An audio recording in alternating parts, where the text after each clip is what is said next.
안녕하세요. 질생코딩입니다. 이번 수업 시간에는 타이타닉 데이터를 이용해서 머신러닝 분석을 해보겠습니다. 자, 일단 먼저 저는 코딩을 해놓았고요. 일단 설명을 쭉 들으시면서 좀 천천히 들으시면서 하나씩 이렇게 타이핑을 해보셔도 되시고요. 아니면 중간중간 이제 제가 올려놓은 파일을 가지고 제가 지금 이거 블로그에다가 이 코드도 올려놓을 거고 데이터도 올려놓을 거거든요. 그러면 이제 그 코드를 가지고 같이 보시면서 하셔도 되고요. 네, 편하신 대로 하시면 좋을 것 같습니다. 먼저 자, 판다스, 넘파이, 시본, 맥플로리를 불러오시고요. 그리고 이제 여기 뭐 지금 저 같은 경우는 미리 타이핑 저는 이거 나중에 작성해서 한꺼번에 지금 이렇게 해놓은 거거든요. 근데 꼭 필요한 것들은 미리 이렇게 사전에 좀 이렇게 작성해 놓으시고 하시면 편할 것 같아요. 자, 그래서 지금 뭐 트레인 테스트 플릿, 다음에 랜덤 포레스트, 어큐러시 스코어, 컴퓨전 매트릭스 이런 것들은 저는 미리 입력해 놓았습니다.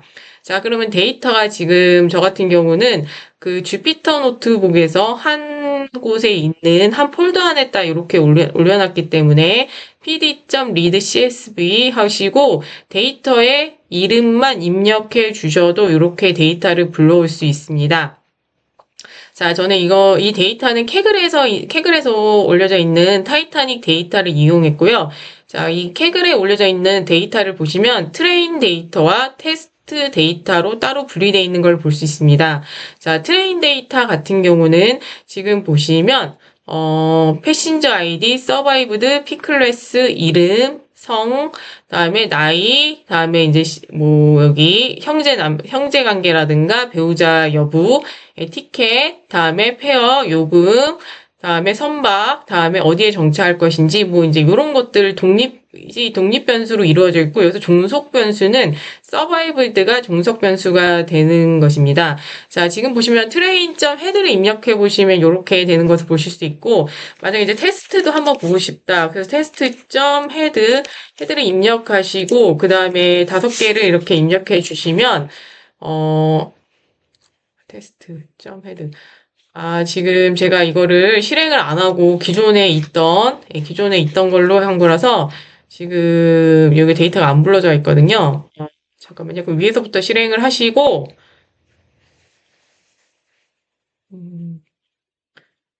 위에서부터 이렇게 실행을 해 보시고, 다시 테스트를, 자, 여기 이렇게 해 보시면, 지금 이제 테스트 데이터가 불러왔는데, 보시면 위에 데이터하고 비교했을 때, 서바이브드 컬럼이 없는 걸 보실 수 있을 거예요. 자, 이 이유는 지금 트레인의 데이터로 모델을 훈련해서 테스트도 지금 트레인과 똑같은 독립 변수들이 있거든요. 이 독립 변수들을 이용해서 이 서바이브들을 예측하는 겁니다. 이 독립 변수에 대해서.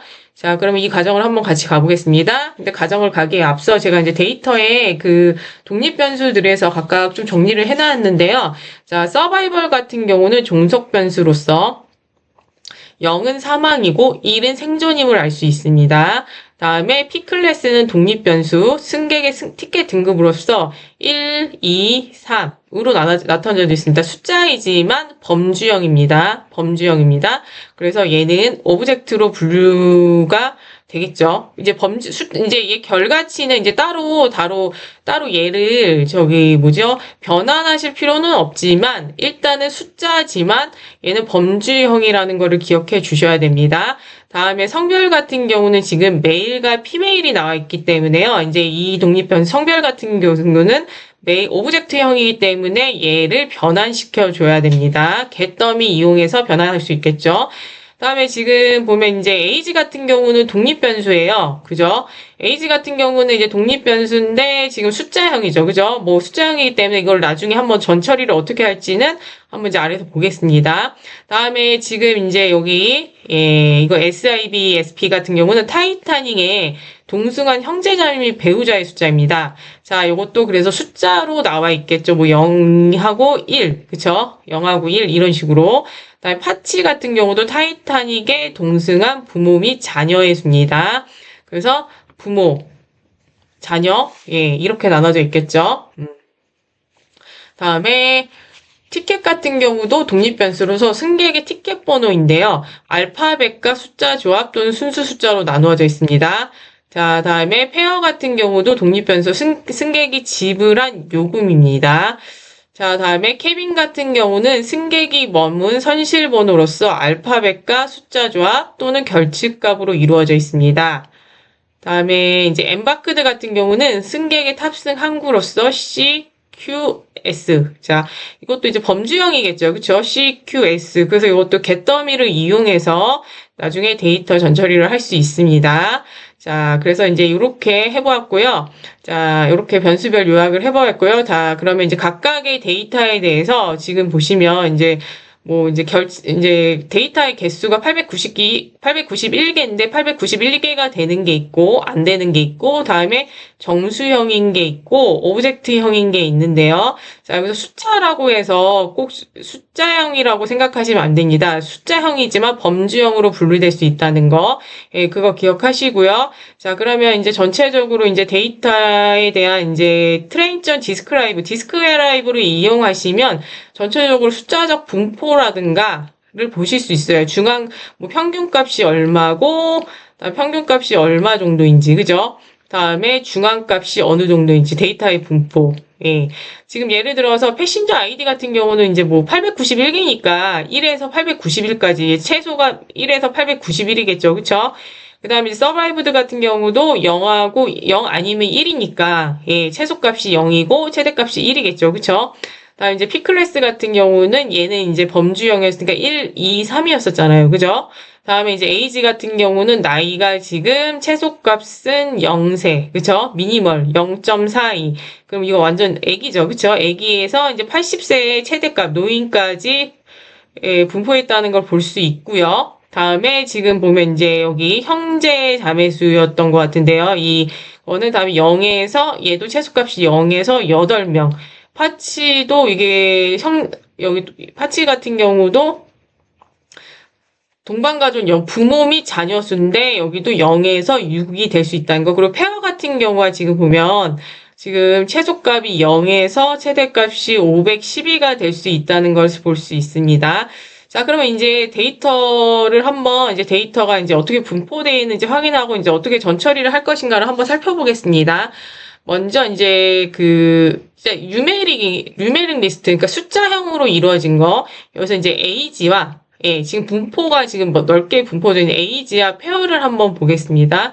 자, 에이지와 페어를 이제 요금을 한번 확인해 보시면, 자, 지금 이 리스트에서 지금 저희가 KD 플러스를 그려보겠습니다. KD 플러스로서 지금 살아남은 사람, 예, 서바이브가 0인 사람의 에이지와 다음에 1인 사람의 에이지를 한번 KD 플러스로 이렇게 그려보았는데요. 그려보았을 때 지금 보면 지금 에이지가 크면 클수록 지금 에이지가 지금 여기 작은 쪽 보시면 한 0세에서 지금 15살. 그쵸. 뭐, 유아에서 청소년이죠. 그쵸. 이쪽에는 죽은 사람 대비 살아남은 비율이 더 높다는 걸 볼 수 있고요. 그리고, 자, 이쪽 나이가 많은 쪽으로 갈수록 죽은 사람 대비 살아남은 사람이 적다는 것을 볼 수 있습니다. 그러니까 그때 당시에도 아무래도 이제 나이 드신 어르신들보다는 젊은 사람들 위주로, 그쵸? 젊은 아이들 위주로 생존을 결정했던 것 같습니다. 예, 이 그래프에서 저희는 그걸 확인할 수 있겠죠. 다음에 지금 보면 이제 그 페어, 요금에 대한 생존자와 죽은 자에 대한 비율, 사망자의 비율을 한번 보시면요. 지금 요금이 높을수록 살아남은 사람의 비율이 더 많다는 거를 볼 수 있겠죠. 근데 여기 비싼 등급을 산 사람일수록 좀 더 살아남을 가능성이 높다는 거를 저희는 지금 이 에이지와 페어의 에이지와 페어의 컬럼에서 확인할 수 있습니다. 그럼 이제 나머지 뉴메릭 말고 오브젝트 리스트죠. 그쵸? 오브젝트 리스트에 대해서 한번 확인을 해볼게요. 자, P클래스, 성별, 그리고 뭐 형제, 자매, 혹은 뭐 자식, 부모, 다음에 티켓, 여부, 티켓 번호, 엠바크드, 그치, 어디서 정차했는지를 한번 해서, 여기서는 저희가 카운트 플롯을 그려보았는데요. 자, 카운트 플롯을 그려보시면, 자, 지금 보면 P클래스가 1일 때, 보면 다른 등급에 비해 상대적으로 살아남은 사람이 많이 있다는 걸 볼 수 있습니다. 그래서 등급이 높은 표를 구매할수록 올해 더 이제 많이 살아남았다는 걸 볼 수 있고요. 다음에 여기 보시면 이제 메일과 피메일이 보이시는데요. 메일에 비해서 피메일이 여성이 더 많이 살아남았다는 것을 남성 대비 여성이 더 많이 살아남았다는 것을 볼 수 있고요. 다음에 이제 여기가 형제 자매잖아요. 동반자. 형제 자매. 지금 보시면 형제 자매가 없는 사람보다는 사망자 대비 생존자의 비율이 형제자매가 없는 사람보다는 한 명이나 그래도 있는 쪽이 더 그 비율이 비슷하거나 더 높다는 것을 확인할 수 있습니다. 자, 여기 같은 경우도 파치 같은 경우도 부모님이나 자녀 수죠. 그쵸? 여기 같은 경우도 없는 경우보다는 부모나 자녀가 한 명이나 두 명이 있는 수가 그 사망자 대비 생존의 확률이 생존자의 비율이 더 높다는 걸 확인할 수 있고요. 지금 이제 요거는 이제 제가 티켓에 대해서 그려보았는데요. 티켓 같은 경우는 이제 종류가 너무 많아서 이게 그래프가 이제 뭔가 잘 이렇게 나와 있지 않다는 걸 볼 수 있습니다. 자, 그래서 이 티켓은 이거를 그래프를 좀 설명을 드릴 수가 없고요. 다음에 이제 엠바크드 보시면 이제 어디에서 탔느냐. 어디에서 배에 탔느냐인데, 지금 보시면, 지금 이제 C 지역에서 탄 사람이 죽은 사망자에 비해서 생존자의 비율이 더 높다는 것을 확인할 수 있습니다. 그러면 이제 각각의 지금 그래프를 봤을 때 그 독립변수에서, 어떤 변수에 따른 그 생존자와 사망자가, 비율이 좀 다르다는 것을 좀 확인해 볼 수 있고요. 자, 그 다음에 이제 저희가 한번 결측치를 확인해 보겠습니다. 결측치를 이제 각각의 결측치의 숫자를 전체 데이터의 개수로 나눠 보았는데요. 전체 데이터의 개수. 지금 보시면 지금 비율이 AG 같은 경우는 약 20%, 다음에 케빈 같은 경우는 거의 77%니까 거의 80%죠, 반올림하면. 거의 80%, 그리고 엠바크드 같은 경우도 약 20%가 넘게 지금 보면 결측치가 있는 것을 볼 수 있고요. 테스트 데이터에서도 지금 보시면 AG 같은 경우는 약 20%, 20%, 그다음에 지금 페어 같은 경우는 약 20%가 넘게 있죠. 그렇죠? 케빈 같은 경우도 78%, 여긴 80%, 그렇죠? 지금 상당히 높게 결측치가 지금 케빈 같은 경우는 트레인 데이터와 테스트 데이터 둘 다 결측치가 너무 높게 존재하기 때문에 케빈 같은 경우는 그냥 데이터를 드랍시키고 이 컬럼은 드랍시키고 가는 것으로 결정하고요. 그다음에 이 AG 같은 경우는 생존 여부에 영향을 많이 미친다는 걸 저희가 이제 그래프로 이미 확인을 했잖아요. 근데 이제 유의성 확인에서도 한 번 더 확인을 할 건데, 자, 그래서 일단은 나머지는 이제 유의성으로서 한번 해보고, 통계량으로 확인을 해보고요. 일단은 케빈 같은 경우는 규칙치가 트레인 데이터와 테스트 데이터에서 너무 높게 나오기 때문에 드랍시키는 것으로 결정을 했습니다. 네. 그리고 이제 AG 같은 경우는 이 결측치를 데이터의 변수의 이 AG의 평균값으로 대체를 하였습니다. 지금 보시면 지금 케빈 같은 경우는 컬럼을 드랍시켰고요.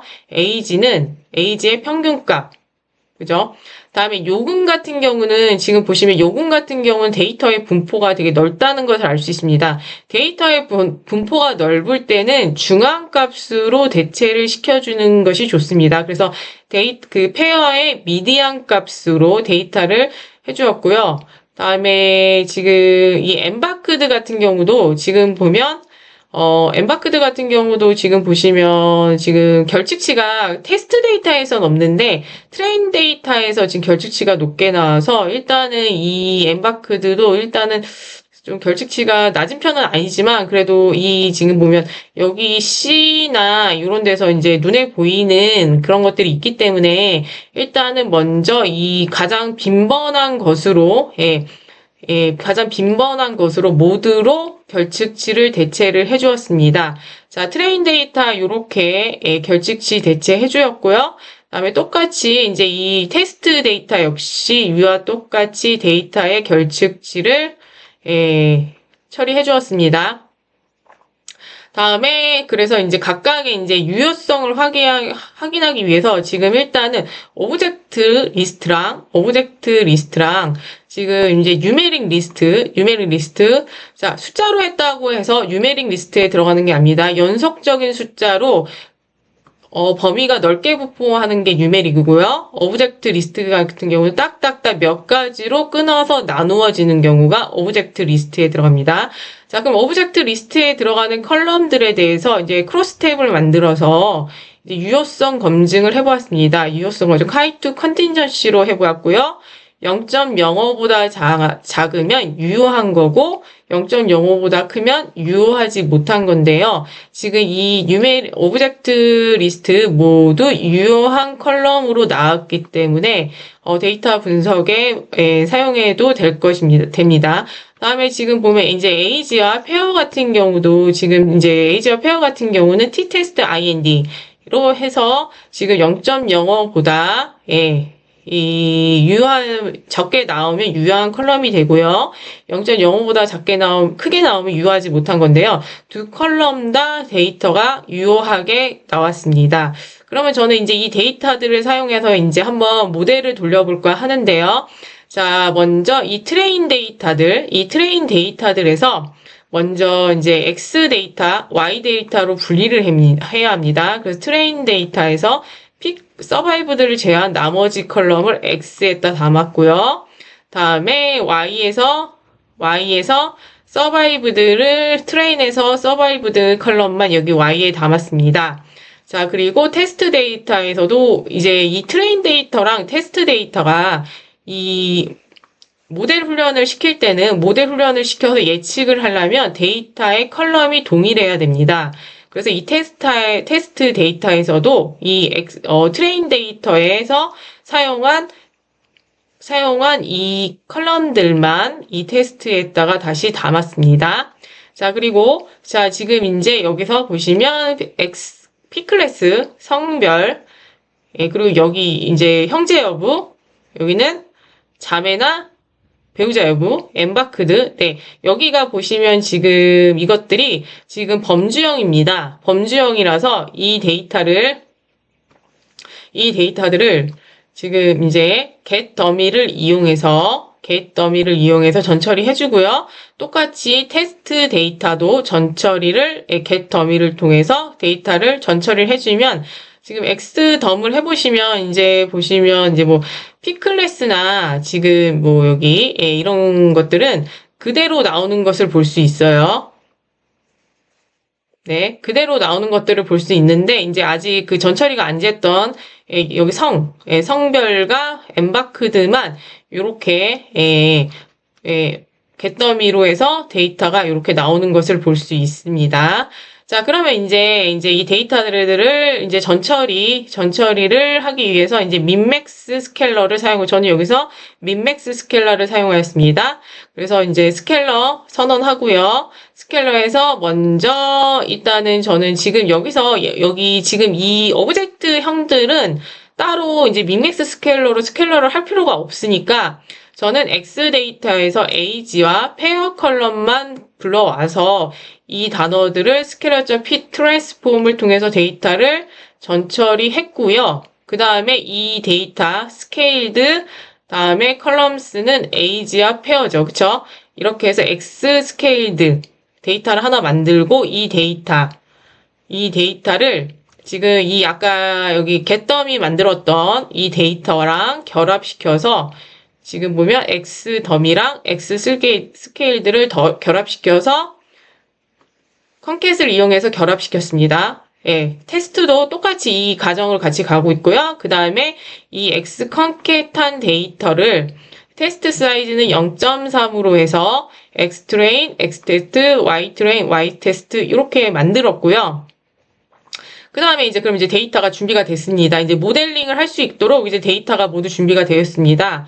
Y트레인, Y테스트, X테스트, Y트레인, Y테스트 이렇게 전처리할 수 있게끔 데이터가 준비가 됐고요. 자, 그럼 저는 모델을 지금 이제 디시전 트리 클래시파이어랑 로직스틱 리그레션, 다음 랜덤 포레스트, 그쵸?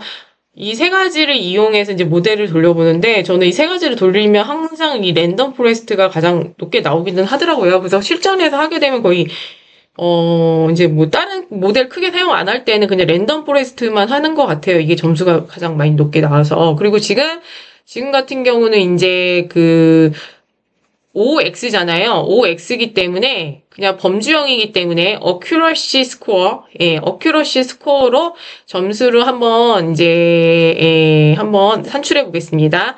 자, 그럼 이제 모델 해서요. 반복문 만드셔서 모델에서 이제 accuracy score를 이제 산출해 보시면 지금 제가 이제 모델명을 따로 안 적기는 했는데 지금 이제 디시전 0.75, 다음에 로지스틱, 다음에 0.79, 다음 랜덤 포레스트가 0.81로 가장 높게 나오는 것을 확인할 수 있습니다. 자, 이제 좀 더 정교하게 점수를 올리기 위해서는 여기 이제 모델들 안에 모델들의 이제 여기서 뭐 그리드 서치를 이용해서 뭐 좀 더 하이퍼 파라미터 조정을 하셔서 하실 수 있는데요. 일단 오늘은 그렇게까지는 안 하고요. 그냥 먼저 이제 그 데이터의 각각의 컬럼들을 이용해서 컬럼들의 뭐 결집값 처리라든가 네, 어떤 컬럼을 드랍시킬지 가져갈지를 먼저 한번 그런 것들을 하고 결측치로 뭘로 대체할지 그 다음에 그런 다음에 그 모델들을 어떤 모델들을 이제 어떻게 해서 사용해서 점수를 뽑는지 그냥 그 과정만 간단하게 연습하는 걸로 해보았습니다. 네, 이렇게 한번 확인해 보시고요. 제가 이제 아래에 데이터랑 여기 코드 올려드릴 테니까 한번 따로 연습해 보시면 좋을 것 같습니다. 네, 감사합니다. 들어주셔서.